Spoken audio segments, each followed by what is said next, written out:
Friends, academic റൈറ്റിംഗിലെ writing for academic and professional success എന്ന പുസ്തകത്തിലെ ചാപ്റ്റർ 7 പാർട്ട് 2 ആണ് ഇന്ന് ഈ വീഡിയോയിലൂടെ നമ്മൾ കൈകാര്യം ചെയ്യുന്നത്. റൈറ്റിംഗ് ഫോർ പ്രൊഫഷണൽ പർപ്പസസ് എന്ന ചാപ്റ്ററിലാണ് നമ്മൾ ഇപ്പോഴുള്ളത്. വിശദമായി ക്ലാസ്സിലേക്ക് കടക്കുന്നതിന് മുമ്പ് നിങ്ങൾ ഈ ചാനൽ സബ്സ്ക്രൈബ് ചെയ്തിട്ടില്ല എങ്കിൽ സബ്സ്ക്രൈബ് ചെയ്യുക. എന്നാൽ നമ്മൾ അപ്ലോഡ് ചെയ്യുന്ന എല്ലാ ക്ലാസ്സുകളും നിങ്ങൾക്ക് നിങ്ങളുടെ യൂട്യൂബ് തുറക്കുമ്പോൾ തന്നെ ലഭിക്കുന്നതാണ്. തൊട്ടടുത്തുള്ള ബെൽ ഐക്കൺ കൂടി എനേബിൾ ചെയ്താൽ നിങ്ങൾക്കതിൻ്റെ മെസ്സേജുകളും ലഭിക്കുന്നതാണ്. നിങ്ങൾ കഴിഞ്ഞ ക്ലാസ്സിൽ ഇതിൻ്റെ പാർട്ട് 1-ൽ അക്കാദമിക് റൈറ്റിങ്ങിൻ്റെ കുറേ കാര്യങ്ങൾ നമ്മൾ പഠിക്കുകയുണ്ടായി. റിവ്യൂ റൈറ്റിങ്ങിൽ തന്നെ വ്യത്യസ്തമായിട്ടുള്ള book review, film review, product review, ഇതൊക്കെ നമ്മൾ പഠിച്ചു. അതേപോലെ തന്നെ കേസ് സ്റ്റഡി. ഇനി ഈ ഒരു ഭാഗത്ത് നമ്മൾ പഠിക്കുന്നത് റിപ്പോർട്ട് റൈറ്റിങ്ങിനെ കുറിച്ചാണ്. Writing reports. എന്താണ് ഒരു റിപ്പോർട്ട് എന്ന് പറഞ്ഞാൽ? A report is short, sharp, concise document which is written for a particular purpose or audience. It generally sets out and analyzes a situation or problem, often making recommendations for future action. What is a report എന്ന് പറഞ്ഞാൽ ചോദിച്ചാൽ നമുക്ക് പറയാനുള്ള ഒരു answer, report is short, sharp, concise document. It is sharp, short, concise document which is written for a particular purpose and audience. It is written for a particular purpose and audience. ചില പ്രത്യേക ഓഡിയൻസിന് വേണ്ടി ലക്ഷ്യത്തോടു കൂടി എഴുതുന്ന ഒരു written document.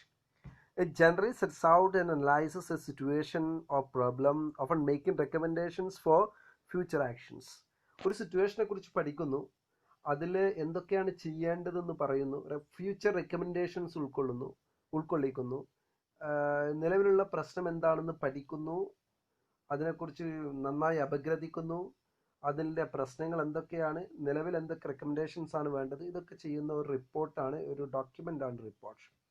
In academic terms, it might describe an experiment you have conducted. ഒരുപക്ഷെ academic ടേംസിൽ നമ്മൾ റിപ്പോർട്ടിൽ വരുന്ന എന്താണെന്ന് ചോദിച്ചാൽ, നമ്മളൊരു പരീക്ഷണം നടത്തിയിട്ടുണ്ട്, അതിനെക്കുറിച്ചാവാം. A survey you have carried out, നമ്മൾ നടത്തിയിട്ടുള്ള ഒരു സർവേ ആവാം. A composition of alternative proposal to deal with a situation, ഒരു പ്രത്യേക സിറ്റുവേഷനുമായി ബന്ധപ്പെട്ടിട്ടുള്ള വ്യത്യസ്തങ്ങളായിട്ടുള്ള നമ്മുടെ പ്രപ്പോസൽസ് ആയിരിക്കാം ഇതിലൂടെ വരുന്നത്. അപ്പോൾ ഒരു പ്രപ്പോസൽ എന്ന് പറയുന്നത് നമ്മൾ ചില ആളുകൾക്ക് ഒരു റിപ്പോർട്ട് എന്ന് പറയുന്നത് ഒരു പ്രപ്പോസലാണ് നമ്മൾ ഒരു ഓഡിയൻസിന് മുമ്പിൽ വെക്കുന്ന. Structure of A report. A title page. This should briefly and explicitly describe the purpose of the report. It also includes your name, the date, and for whom the report is written. The title page should include briefly and explicitly the purpose of the report. It includes purpose of the report and describing for what we are writing this report. And there should be the name of the reporter who is writing the report, and also to whom the report is written, and also the date when this report is submitted, like that. And the title page is very important. Second one, terms of references. Under this heading you should include who will read the report, and who will read the report is most important. So in terms and references, maybe in terms of references there may be who will read the report also be included under this heading. Summary. There need to be a summary of the major points, conclusions and recommendations. While you are writing a report, there should be a summary of points, major points, conclusions and recommendations. It need to be short, as it is a general review of the report. It need to be short because while going on this report, your clients may not have so much time to read the whole reports, but they may frankly respond to you while they are watching the main points or summary. Introduction. The next part. The first page of the report needs to have an introduction explain the problem and show the reader why the report is being made. In the introduction, there may be the purpose of the report, why you are writing this report, what is the course of writing such a report, and show the reader why the report is being made. That should be written in the introduction. And the body parts next. This is the main action of the report. Next part on body part. There may be the main action of the report section. It is the main section of the report. In the body part, there should be several sections with each having subtitles. In the body section, there may be some subsections with each having subtitles. These subsections, they having subtitles, they have describing they are describing different fields of this report. Information is usually arranged in the order of importance. In the body part, information are arranged in the order of importance, which is most important may be given in the first line, and which is less important may be given in the last part. Like that, body part is very important while we are talking about the structure of the report. Conclusion. There is where everything comes together. In the conclusion, you should highlight the central issues of findings. Conclusion, we know that there comes the central events. In the conclusion, we are discussing the findings and the issues that should be addressed, and the recommendations what we are giving forth. It should be discussed in the conclusion part. The last part, not last, but second last, recommendations. This is what need to be done. In other words, in this part, you should explain your recommendations, putting them in the order of priority. While analyzing a problem, while analyzing a situation, you should have recommendations to solve it, to analyze it. So you should recommend it to your clients. The recommendation should be written in the report, and according to their priority, it will be given in the order. The last one, നമുക്ക് recommendation ഉണ്ടാവും. Recommendations ഒരു problem solve ചെയ്യുമ്പോൾ അതിന് വേണ്ട കുറേ recommendations ഉണ്ടാവും. ഇപ്പോൾ disaster management ആണ് നമ്മുടെ ഒരു വിഷയമെങ്കിൽ അതിന് കുറേ റെക്കമെൻഡേഷൻസ് ഉണ്ടാവും. പ്രളയം ഇനി വരാതിരിക്കാൻ നമ്മൾ എന്തൊക്കെ ചെയ്യണം എന്നുള്ള ആ ഒരു റിപ്പോർട്ടിൽ നമ്മൾ റെക്കമെൻഡേഷൻസ് കൊടുക്കും. ആ പ്രളയത്തിലെ അതിജീവിക്കാൻ എന്തൊക്കെ ചെയ്യണം എന്നുള്ളത്. അപ്പോൾ ആ റെക്കമെൻഡേഷൻ വളരെ ഇമ്പോർട്ടൻ്റ് ആണ്. അതിൻ്റെ പ്രയോറിറ്റിക്ക് അനുസരിച്ചിട്ട് നമ്മൾ കൊടുക്കണം. Next, appendices. This includes all the supporting information you have used that is not published. This might include tables, graphs, questionnaires, surveys or transcripts. ഈ പാർട്ടിൽ വരുന്നത് നമ്മൾ റിപ്പോർട്ടിൽ ഉപയോഗിക്കാത്ത, പക്ഷേ നമ്മൾ ഈ ഒരു ഇൻഫർമേഷൻ ഗ്യാദർ ചെയ്യാൻ വേണ്ടി ഉപയോഗിച്ചിട്ടുള്ള ഒരുപാട് കാര്യങ്ങളുണ്ട്. ഇൻ്റർവ്യൂ ചെയ്തിട്ടുണ്ട്, നമ്മൾ ടാബിളുകൾ, ഗ്രാഫുകളൊക്കെ ഉണ്ടാക്കിയിട്ടുണ്ട്, ക്വസ്റ്റ്യനെയർ തയ്യാറാക്കിയിട്ടുണ്ട്, നമ്മൾ ചില ചോദ്യങ്ങൾ ആളുകളോട് ചോദിക്കാൻ വേണ്ടിയിട്ട്. അതൊക്കെ ഈ ഭാഗത്താണ് ഉൾപ്പെടുത്തേണ്ടത്.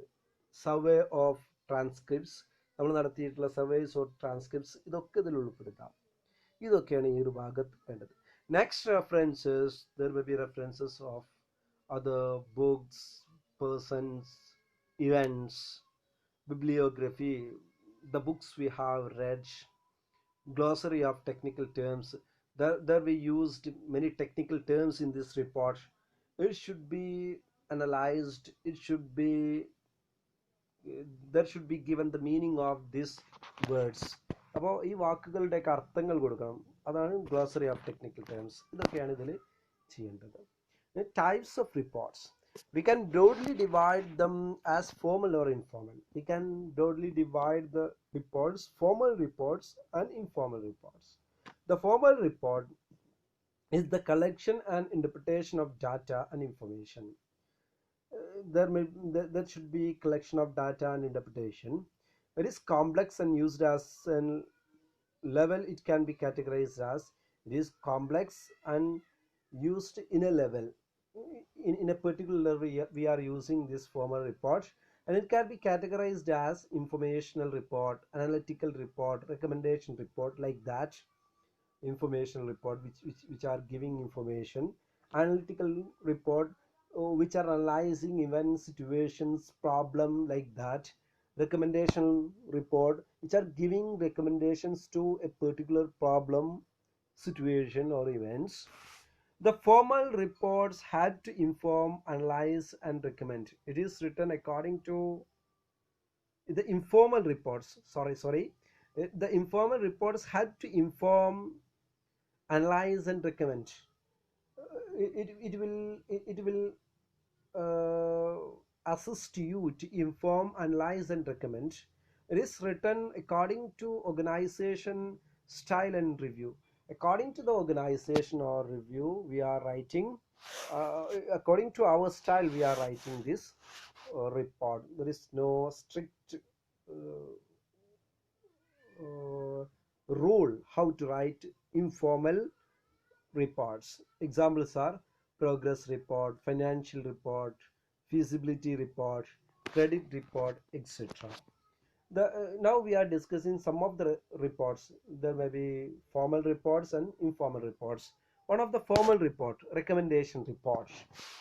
റെക്കമെൻഡേഷൻ ഇതിൽ നമ്മൾ ഫോമലും ഇൻഫോമലും ഒക്കെ വരുന്നുണ്ട്. ഇവിടെ നമ്മൾ റെക്കമെൻഡേഷൻ റിപ്പോർട്ട് ഫോമലാണ്. എന്താണെന്ന് നോക്കാം നമുക്ക്.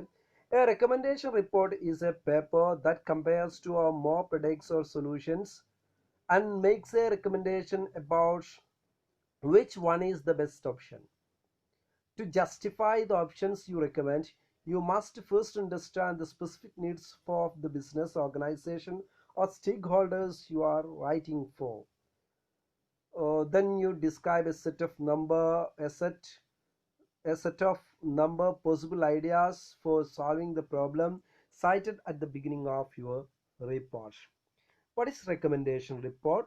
It is a paper that compares two or more products or solutions. We are comparing one or two or more products, solutions, and make a recommendation about which one is the best option. There are two products. Which one is best? You have to opt. We are recommending to our client that it is better to opt than that. ഇതാണ് നിങ്ങൾക്ക് നല്ലത് മറ്റുള്ളതിനേക്കാൾ എന്ന് പറഞ്ഞിട്ട് നമ്മൾ ഒന്നിനെ recommend ചെയ്യാണ്. അതിന് നമ്മൾ എന്ത് വേണം? To justify the options you recommended.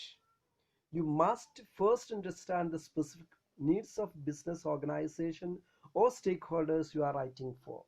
Then we should understand that what are the needs of our stakeholders, our businessmen, our organization, what they want.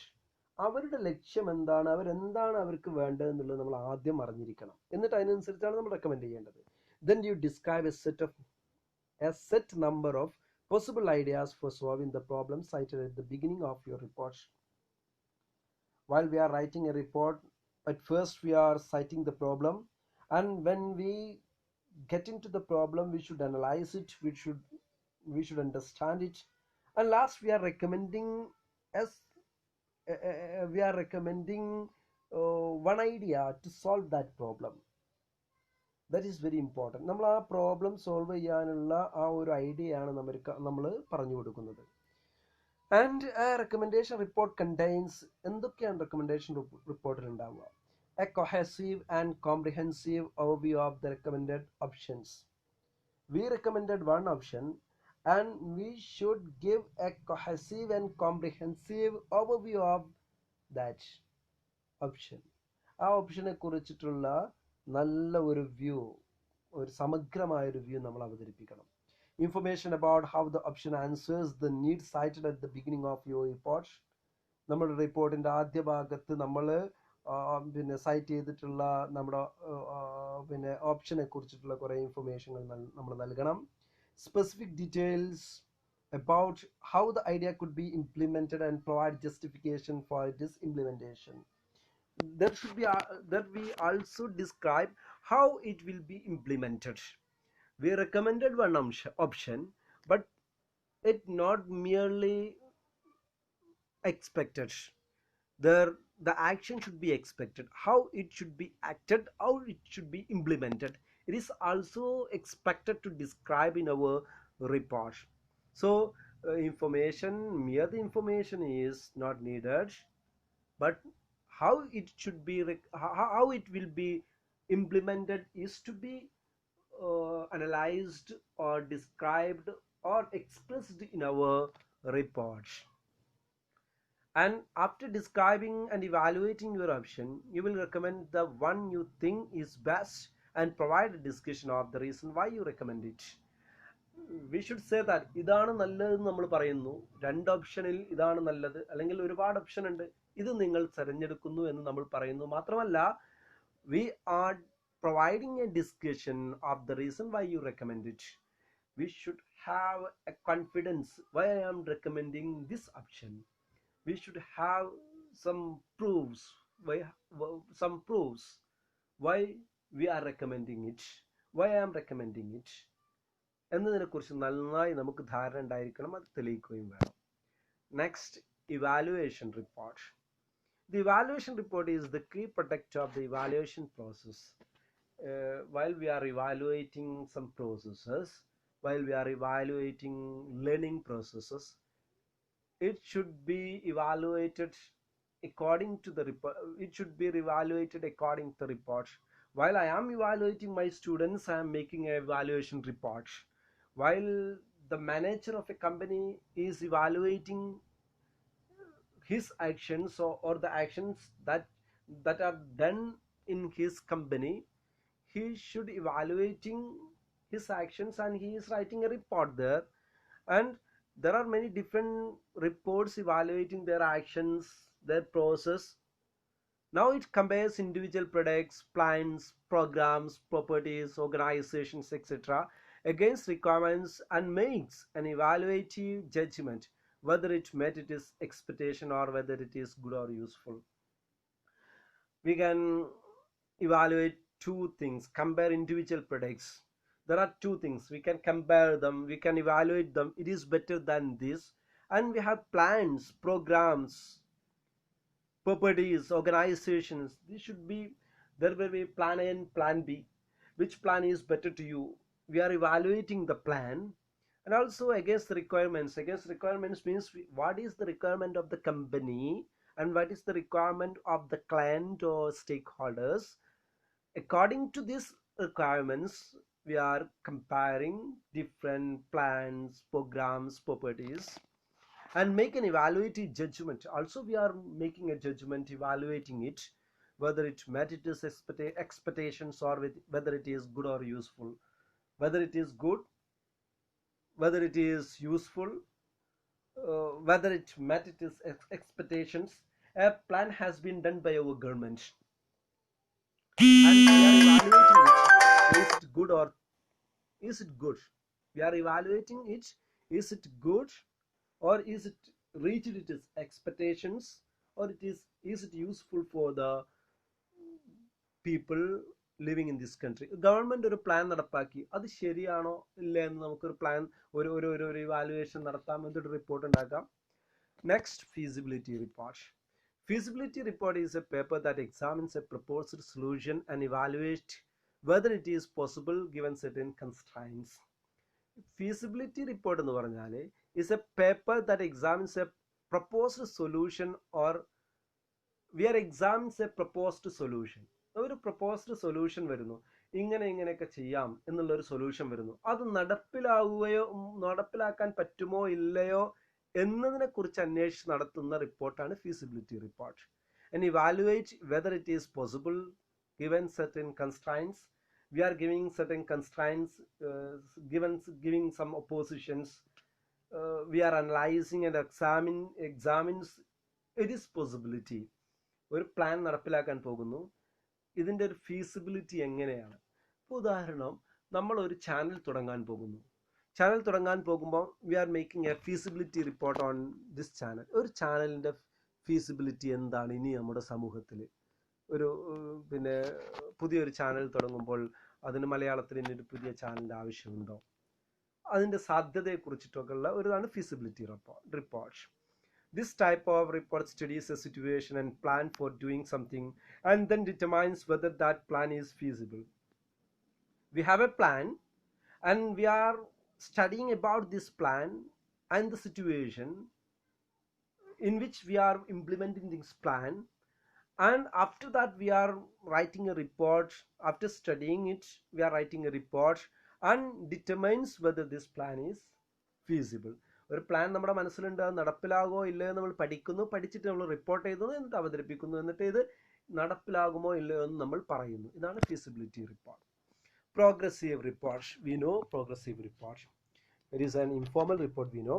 A progressive report is an assessment that takes place during a project or process that conveys sub goals that have been accomplished, what resources have been expected, what problems have been encountered, and whether the project or process is expected to be completed on time or within budget. നമ്മൾ ഒരു പ്രവർത്തനം നടന്നുകൊണ്ടിരിക്കുകയാണ്, ഒരു plan implement ചെയ്തുകൊണ്ടിരിക്കുന്നു. ഇപ്പം അത് എവിടെ എത്തി, അതിൻ്റെ അവസ്ഥ എന്താണ്, പ്രശ്നങ്ങൾ, അത് ഇത് പ്ലാൻ നടപ്പിലാക്കിക്കൊണ്ടിരുന്നപ്പം എന്തൊക്കെ പ്രശ്നങ്ങളാണ് മുന്നോട്ട് വന്നത്, ഇത് സമയത്തിന് കഴിയോ, ഇങ്ങനെയൊക്കെയുള്ള കാര്യങ്ങളൊക്കെ വരുന്നതാണ് പ്രോഗ്രസീവ് റിപ്പോർട്ട്. ഇപ്പോൾ ഒരു വലിയ റോഡ് വരുന്നു. ആ റോഡിൻ്റെ പ്രവർത്തനങ്ങൾ മുന്നോട്ട് പോകുന്ന സമയത്ത് പണികളൊക്കെ നടന്നുകൊണ്ടിരിക്കുമ്പോൾ ഗവൺമെൻറ് ആവശ്യപ്പെടുന്നു ഒരു പ്രോഗ്രസീവ് റിപ്പോർട്ട് സമർപ്പിക്കണം. പ്രോഗ്രസീവ് റിപ്പോർട്ട് സമർപ്പിക്കുന്നു. ഇത്രയും പണികൾ പൂർത്തിയായി, ഇനി ഇത്ര പൂർത്തിയാകാനുണ്ട്, ഞങ്ങൾ പണി തുടങ്ങിയപ്പോൾ ഇന്ന പ്രശ്നങ്ങളൊക്കെ നമ്മുടെ മുമ്പിലേക്ക് വന്നു, അതുകൊണ്ട് തന്നെ ഇത് ഉദ്ദേശിക്കപ്പെടുന്ന സമയത്ത് തീരില്ല എന്നൊക്കെ പറയുന്നതിനെയാണ് നമ്മൾ എന്ത് പറയുക, progressive report. A progressive report is an assessment that takes place during a project or process that conveys sub goals that have been accomplished, what resources have been expected, what problems have been encountered, and whether the project or process is expected to be completed on time or within budget. If the process is going in a right way, what are the problems encountered when it is started, and whether the project is going to be end on the time, completed on the time, and within the budget that is prescribed for this plan, that are to be discussed in this report. The following are examined in a progress report. How much of the work is complete? എത്ര complete ആയി? What part of the work is currently in progress? ഇപ്പം എന്തൊക്കെ ചെയ്തുകൊണ്ടിരിക്കുന്നു? What work remains to be done?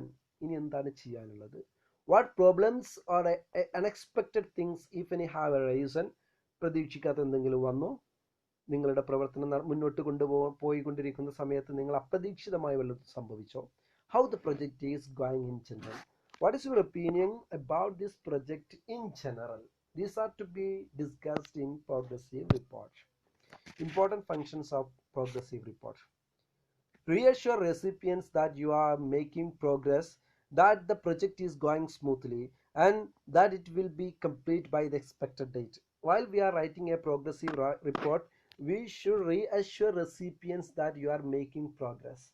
നമ്മളൊരു progressive report എഴുതുന്ന സമയത്ത് നമ്മുടെ റെസിപ്പിയൻറ്റിനെ കൊണ്ട് നമ്മൾ വിശ്വസിപ്പിക്കണം നമ്മൾ മുന്നോട്ട് തന്നെയാണ് പോകുന്നത്.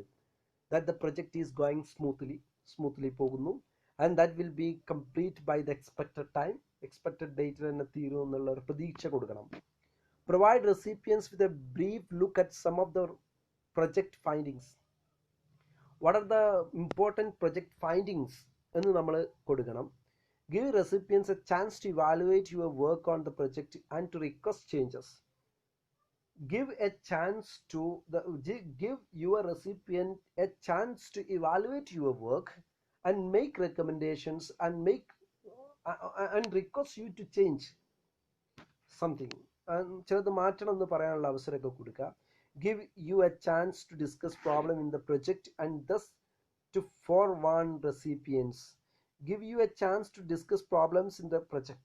നമ്മുടെ മുമ്പിൽ വരുന്ന പ്രശ്നങ്ങൾ എന്തൊക്കെയാണെന്നുള്ളത് നമ്മളെ ധരിപ്പിക്കണം. ആൻഡ് ദസ് ഫോർവാൺ റെസിപ്പിയൻസ്, അതുകൊണ്ട് ഇങ്ങനെയൊക്കെ പ്രശ്നങ്ങൾ വരാനുണ്ട് എന്ന് അവരെ മുൻകൂട്ടി വാൺ ചെയ്യാനും നമുക്ക് പറ്റും. Force you to establish a work schedule that you will complete the project. Give you a chance, there is a slight change. Give you a chance to discuss problems in the project and thus forewarn recipients. Okay, force you to establish a work schedule so that you will complete the project on time. While we are writing this progressive report, we have an overview about our project, and it will give us a chance to schedule ourselves, force ourselves a work schedule, to establish a work schedule so that we will complete a project on time. പ്രൊജക്റ്റിനെ കുറിച്ച് ഒരു ധാരണ നമുക്ക് വരും. അപ്പോൾ ഒരു schedule ഉണ്ടാക്കിയിട്ട് മുന്നോട്ട് പോകാൻ നമുക്ക് തന്നെ പറ്റും. Project a sense of professionalism to your work and your organization. It will give a sense of professionalism and to our work and to our organization. To our work and to our organization, it will give a sense of professionalism when we are writing a progressive report. Okay. Types of progressive report. In a year-long project, there are customarily 3 progressive report, one after 3, 6 and 9 months. ഒരു വർഷം നീണ്ടു നിൽക്കുന്നതിലാണെങ്കിൽ 3 റിപ്പോർട്ടുകൾ ഉണ്ടാകും. 3 മാസം കഴിയുമ്പോൾ, 6 മാസം കഴിയുമ്പോൾ, 9 മാസം കഴിയുമ്പോൾ റിപ്പോർട്ട് സമർപ്പിക്കും. Depending on the size, length, importance of the project and the recipient, the progress report can take the following forms. നമ്മുടെ ഇതിൻ്റെ ലെങ്ത്, സൈസ്, പ്രൊജക്റ്റ്, റെസിപ്പിയൻ്റ് ആവശ്യം ഒക്കെ അനുസരിച്ചിട്ട് താഴെ വരുന്ന രൂപത്തിലൊക്കെ നമുക്ക് അയക്കാം. First one, memo. A short informal report to someone within your organization. We are writing a progressive report to our organization, a short informal memo. It is a short informal memo. Second, letter. An informal report sent to someone outside our organization. Outside our organization, we are writing a short letter. It is letter, a progressive letter. Third one, formal. A formal report sent to someone outside our organization. The first letter is informal report. Formal is a formal report sent to someone outside our organization. We are writing to someone outside our organization, and it is formal. Formal type of progressive report. Next, structure of a progressive report. In our progress memo or report, you also need to include the following sections. First one, an introduction. There should be an introduction in our report that reviews the purpose and scope of the project. It should analyze the purpose and scope of the project. Second one, a detailed description of your project and its history. Second thing is a detailed history of our project and description. Third one, an overall appraisal of the project to date, which usually acts as the conclusion. The last part is what we have done to the date, a usual appraisal, overall appraisal of our project. What we have done to this date is to be analyzed, is to be said in our report. Opening paragraph include the purpose of the memo and project topic. In the opening paragraph, we should introduce the purpose and project topic. Summary of the project may be there, specific objectives of the project may be there, scope and limits of the project may be there, research gathered, what are the researches have been done, what researches have been done for this purpose may be described there, overall assessment or appraisal of the project at this time. To this date, what we have done also be written there. This is the structure of a report. മറ്റൊരു ഭാഗമാണ് ഇനി നമ്മൾ പഠിക്കാൻ പോകുന്നത് survey ആണ്. Survey is a method of collecting information by asking questions. We know that what is survey. Survey is a method of collecting information by asking questions. Question ചോദിച്ചിട്ട് ആളുകളിൽ നിന്ന് വിവരം ശേഖരിക്കുന്നതിനാണ് സർവേ മെത്തേഡ് എന്ന് പറയാം. Sometimes interviews are done face to face with people at home, in school, at work. ചിലപ്പോൾ നമ്മൾ സ്കൂളിലൊക്കെ നേരിട്ട് ഫേസ് ടു ഫേസ് ആയിട്ട് ഇന്റർവ്യൂ നടത്തിയിട്ട് വിവരങ്ങൾ ശേഖരിച്ചേക്കാം. Other times questions are sent in the mail for people to answer and mail back. Increasingly, surveys are conducted by telephone. There are many instruments to conduct surveys. നമ്മൾ telephone ഉപയോഗിക്കുന്നു, അതേപോലെ തന്നെ mail ഉപയോഗിച്ചൊക്കെ ആളുകളിൽ നിന്ന് information സ്വീകരിക്കാറുണ്ട്. Questionnaires are one of the main tools to collect information. Questionnaire ആണ് information collect ചെയ്യാനുള്ള ഒരു tool. പ്രധാന സർവേയുടെ ഇൻഫർമേഷൻ കളക്ട് ചെയ്യാനുള്ള പ്രധാനപ്പെട്ട ഒരു ടൂളാണ് ക്വസ്റ്റ്യനെയർ എന്ന് പറഞ്ഞാൽ. എന്താണ് questionnaire? A questionnaire is a research instrument consisting of a series of questions for a purpose of gathering information from respondents. റെസ്പോണ്ടൻസിൽ നിന്ന് ഇൻഫർമേഷൻ ഗ്യാദർ ചെയ്യാൻ വേണ്ടിയിട്ടുള്ള ഒരുപാട് ചോദ്യങ്ങളാണ് ക്വസ്റ്റ്യനെയർ എന്ന് പറയുന്നത്. It can be thought of as a kind of written interview. ഇത് written interview പോലെ ഉള്ള ഒരു സാധനമാണ്. അതുകൊണ്ട് കുറേ questions. There are two kinds of questions used in questionnaire. രണ്ട് തരത്തിലുള്ള ക്വസ്റ്റ്യൻസ് ആണ് ക്വസ്റ്റ്യനെയർ ഉപയോഗിക്കുന്നത്. Open-ended questions എന്ന് പറഞ്ഞാൽ there are the types of questions that allow respondents to express their views in a free-flowing manner. ഈ ചോദ്യങ്ങൾ ചോദിക്കപ്പെടുന്ന സമയത്ത് റെസ്പോണ്ടൻസിന് free flowing മാനറിൽ വളരെ ഫ്രീ ആയിട്ട് അവർക്ക് ആൻസർ പറയാൻ പറ്റും. ഇത് എന്തും അവർക്ക് പറയാൻ പറ്റും. എന്നാൽ ക്ലോസ്ഡ് എൻഡഡ് ക്വസ്റ്റ്യൻസിലാണെങ്കിലോ multiple choice questions come into this category. The user is restricted to answer their opinion through the options that is set by the surveyor. If we are conducting a survey, we are giving some options to the respondents. They are asked to answer by these options. There is so much options for them. We are giving only 2, 3, 4 options. Within these options they have to pick up the right answer they want to do. അവർക്ക് നമ്മൾ കുറച്ച് option കൊടുക്കുന്നു, അതിൽ നിന്ന് answer അവർ ചെയ്യണം. ശരിയാണോ, ശരിയല്ല, തെറ്റ്, എനിക്ക് അഭിപ്രായമില്ല എന്നൊക്കെ പറഞ്ഞിട്ടുള്ള കുറച്ച് ആൻസർ, എന്തോ ആവാം നമ്മുടെ ആൻസർ. ആ ആൻസർ നമ്മൾ കൊടുക്കുന്നു, അതിൽ നിന്ന് അവർ ഉത്തരങ്ങളെ തെരഞ്ഞെടുത്ത് ചെയ്യുന്നു. അങ്ങനെ രണ്ട് തരത്തിലുള്ള സർവേ ഉണ്ട്. When designing a questionnaire you should keep in mind. ഒരു ക്വസ്റ്റ്യൻ ഉണ്ടാക്കുമ്പോൾ മനസ്സിൽ എന്തൊക്കെ വേണം? Limit the number of questions, എണ്ണം കറക്റ്റ് ആയിട്ട് വേണം, എത്ര എണ്ണം വേണം, ലിമിറ്റ് ചെയ്യണം വേണം. Keep questions clear and simple and not too personal. The question should be clear, simple and too personal. വളരെ പേഴ്സണൽ ആയിട്ടുള്ള കാര്യങ്ങൾ ചോദിക്കരുത്. Balance open questions and closed questions. കുറച്ച് ഓപ്പൺ ക്വസ്റ്റ്യൻസ് ആ, കുറച്ച് ക്ലോസ്ഡ് ക്വസ്റ്റ്യൻസ് ആ. Collect necessary information. എന്തൊക്കെ information ആണോ വേണ്ടത് അതൊക്കെ നമ്മൾ കളക്ട് ചെയ്യുകയും വേണം. ഇനി advantages of questionnaires. Questionnaires are really expensive when they are handled properly. When we are handling properly, the questionnaires are very expensive. They can be cheaper than taking surveys, which requires a lot of time and money. They can be cheaper than taking surveys, which requires a lot of money and time. Inexpensive ആയിട്ടുള്ള ഒരു സാധനമാണത്, നമുക്കറിയാം. അതുകൊണ്ട് തന്നെ കുറച്ച് കാശ് കൊടുത്തിട്ട് നമുക്കിത് ചെയ്യാം. കുറച്ച് കാശ് ചിലവാക്കിയാൽ മതി. കുറച്ച് ക്വസ്റ്റ്യൻസ് ഉണ്ടാക്കുക, കുറച്ച് ആളുകളോട് ചോദിച്ചാൽ നമുക്ക് മെയിൽ ചെയ്ത് കൊടുത്താൽ, ഫോൺ ചെയ്ത് കൊടുത്താലൊക്കെ നമുക്കിത് കളക്ട് ചെയ്യാൻ പറ്റും. Questionnaires can be of different types: written, postal, telephone and many other methods. നമുക്ക് വ്യത്യസ്തമായ മെത്തേഡുകൾ ഉപയോഗിക്കാം.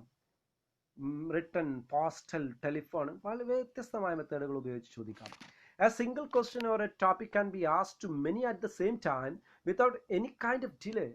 We can ask a same question to different people at the same time. That is the very important peculiarities of questionnaire. Unlike surveys, they don't have to go to each and everyone to get an opinion. സർവേയെ പോലെ നമ്മൾ എപ്പോഴും എല്ലാവരുടെയും അടുത്ത് പോയിട്ട് തന്നെ ചോദിക്കേണ്ട ആവശ്യമില്ല. പിന്നെ ഈച്ച് ആൻഡ് എവറി വണ്ണിൻ്റെ അടുത്തേക്ക് നമ്മൾ പോകേണ്ട ആവശ്യമില്ല. is effective method to get opinion from a large number of people. ഒരുപാട് ആളുകളിൽ നിന്ന് നമുക്ക് ഒപ്പീനിയൻ ഉണ്ടാക്കാം. Large number of respondents can be possible, varying in age, sex, occupation. We can get information from different sections of people, varying their age, sex, or their occupation. According to these differences, we can gather information from them. Question responses can be highly defined and specific. ഇനി അതിൻ്റെ responses can be highly defined and specific ആണ് ഓരോരുത്തരും. Depending upon the type of questions asked in the questionnaires. Depending upon the questions asked in the questionnaire, the responses can be highly defined and specific. വളരെ specific ആണ്, defined ഒക്കെ ആക്കിയിട്ട് നമുക്ക് അതിനെ മാറ്റാൻ പറ്റും നമ്മുടെ ചോദ്യത്തിനനുസരിച്ചിട്ട്. Next, disadvantages of questionnaires. The results of questionnaires are based based only on the type of questions being asked. നമ്മൾ ചോദിക്കുന്ന ക്വസ്റ്റ്യൻ അനുസരിച്ച് മാത്രമേ അതിൻ്റെ റിസൾട്ട് ഉണ്ടാവുള്ളൂ. If the questions are poorly worded or is biased in nature, then the result analyzed will also be of the same nature. Poorly worded, നമ്മുടെ വാക്കുകൾ ശരിക്കും അവർക്ക് മനസ്സിലായില്ല, അല്ലെങ്കിൽ നമ്മുടെ വാക്കുകളിൽ മിസ്റ്റേക്കുകളൊക്കെ വന്നാൽ ഇത് നമ്മുടെ ക്വസ്റ്റ്യനെയറിനെ ബാധിക്കും. Questionnaires can pose difficulties to the analyst if he or she is not familiar with the system based on which the questions are being asked. നമ്മൾ ഏത് വെച്ചിട്ടാണോ ക്വസ്റ്റ്യൻ ചോദിക്കുന്നത്. Second thing, that questionnaires can pose difficulties to the analyst if he or she is not familiar with the system based on which the questions are being asked. ഈ questionnaire എന്ത് തരത്തിലാണ് ചോദിച്ചിട്ടുള്ളത്, അതിൻ്റെ ഇത് നമ്മൾ ചോദിച്ച തരത്തിലുള്ള ചോദ്യങ്ങളോട് ചോദിക്കപ്പെട്ട ആളുകൾക്ക്, ഈ റെസ്പോണ്ടന്റിന് അറിയില്ല എങ്കിൽ, അവർക്ക് ഏത് ടൈപ്പ് ക്വസ്റ്റ്യൻസ് ആണെന്നുള്ളതിനെ കുറിച്ച് കൃത്യമായ വിവരമില്ല എങ്കിൽ ഇത് അനലിസ്റ്റിന് കുറച്ച് ബുദ്ധിമുട്ടുണ്ടാവും അനലൈസ് ചെയ്യാൻ. അത് നമ്മൾ ചോദിക്കുന്ന ചോദ്യത്തിൻ്റെ ചില ബുദ്ധിമുട്ടുകൾ അത് മനസ്സിലാക്കാൻ ആളുകൾക്ക് പറ്റിയില്ല, അത് നമ്മുടെ ചോദ്യത്തെ അനലിസ്റ്റിനെ ബുദ്ധിമുട്ടാക്കും. Questionnaires tend to give a lean feeling to many respondents, and hence they are very impersonal irrespective of the situations. Tend to give a lean feeling to many respondents. ചില ക്വസ്റ്റ്യൻസ് ചില ആളുകളെ സംബന്ധിച്ചിടത്തോളം ഭയങ്കര അടുപ്പുണ്ടാക്കും. And hence they are very impersonal irrespective of the situation. ആ സമയത്ത് അടുപ്പുണ്ടാക്കാത്ത ആളുകൾ ഉണ്ടാവും, അവരെ സംബന്ധിച്ചിടത്തോളം തീരെ അവരതിനോട് മൈൻഡ് ചെയ്യില്ല. അടുപ്പുള്ള ആളുകൾ എന്ത് ചെയ്യും, വളരെ നല്ല ആ സിറ്റുവേഷൻ ഒന്നും മനസ്സിലാക്കാതെ അവരതിനെ കുറിച്ചിട്ട് എഴുതും. The response rate may be poor in questionnaire if people do not have time or they haven't feel any importance in answering them. അപ്പോൾ ആ ക്വസ്റ്റ്യൻ്റെ ഇമ്പോർട്ടൻസ് മനസ്സിലാക്കാതെ അവർ ആൻസർ ചെയ്താൽ, അവർക്ക് സമയം കിട്ടിയിട്ടില്ല എങ്കിൽ ഒക്കെ അതിൻ്റെ റിസൾട്ട് വ്യത്യാസപ്പെടും. Some participants may forget about the whole issue and tend to forget why such question was present in the first place. ചില ആളുകൾക്ക് എന്തുകൊണ്ടാണ് ടോട്ടൽ എന്താണെന്ന് മനസ്സിലാകാതെ അവർ റെസ്പോണ്ട് ചെയ്യും, അപ്പോഴും പ്രശ്നം വരും. ടോട്ടൽ എന്തിനു വേണ്ടിയിട്ടാണ്? The response rate may be poor in questionnaire if people do not, some participants may forget about the whole issue and tend to forget why such question was present in the first place. ഈ question എന്തിനാ ആദ്യം, ഇതെന്തിനാ ഇങ്ങനത്തെ വന്നത്, അങ്ങനെ മൊത്തത്തിലുള്ള ആ ഒരു കാര്യം അവർ അറിയാതെ റെസ്പോണ്ട് ചെയ്യുമ്പോഴും ആൻസറിൽ വ്യത്യാസം വരും. Open-ended questions may take a long time and will produce a large amount of data that will take time to analyze. We know that if you are giving open-ended questions, the answer will be diverse, different, and to analyze this answer will contain a large amount of data that will take time to analyze. അത് analyse ചെയ്യാൻ സമയമെടുക്കും. Open-ended question ആകുമ്പോൾ എന്തും answer ചെയ്യാൻ പറ്റും, അപ്പോൾ ഓരോ ആൻസറും വ്യത്യാസപ്പെടും, അപ്പോൾ അതിനൊക്കെ അനലൈസ് ചെയ്യാൻ ബുദ്ധിമുട്ടാണ്. Respondents may answer the questionnaire superficially. It takes time to answer such questions. This might lead to inadequate and maybe unwanted data to analyze the final results. ചിലപ്പോൾ അതിൻ്റെ ഉപരിപ്ലവമായിട്ട് ആൻസർ ചെയ്യാൻ വേണ്ടിയിട്ട് ആളുകൾ ശ്രദ്ധിക്കും. അതിൻ്റെ അകത്തേക്ക് ഇറങ്ങി ചെന്നിട്ട് ആൻസർ ചെയ്യാതിരിക്കുമ്പോൾ ഇതിൽ പ്രശ്നം വരും, ആൻസറിൽ റിസൾട്ടിലൊക്കെ പ്രശ്നം വരുമ്പോൾ അതിനെ അനലൈസ് ചെയ്യാൻ ബുദ്ധിമുട്ടാകും. ഇതാണ് ഡിസ്അഡ്വാൻറ്റേജസ് ഓഫ് ക്വസ്റ്റ്യനെയർ. ഇതോടുകൂടിയിട്ട് ഈ ചാപ്റ്റർ അവസാനിച്ചിരിക്കുകയാണ്. Thank you.